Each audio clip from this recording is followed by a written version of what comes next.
Namastê.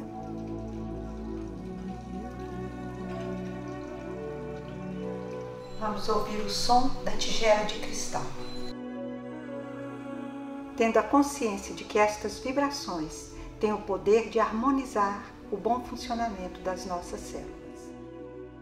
Vibrando primeiro nas 4 direções. No leste, reverenciando a yoga. No sul, a Ayurveda. No oeste, constelações familiares e alinhamento ancestral. E no norte, os valores humanos, pelos quais devemos pautar as nossas atitudes.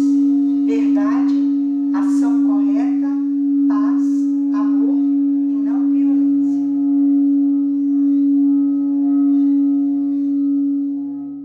Expire e sinta a vida fluindo em você.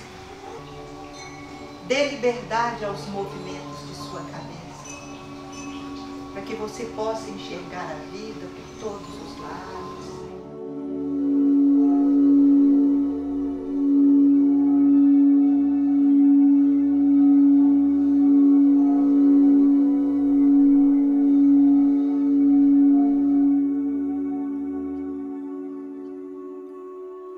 Com gratidão, respeito e amor, dedico e libero para o universo todos os méritos que foram gerados por essa oportunidade de poder divulgar os ensinamentos da yoga.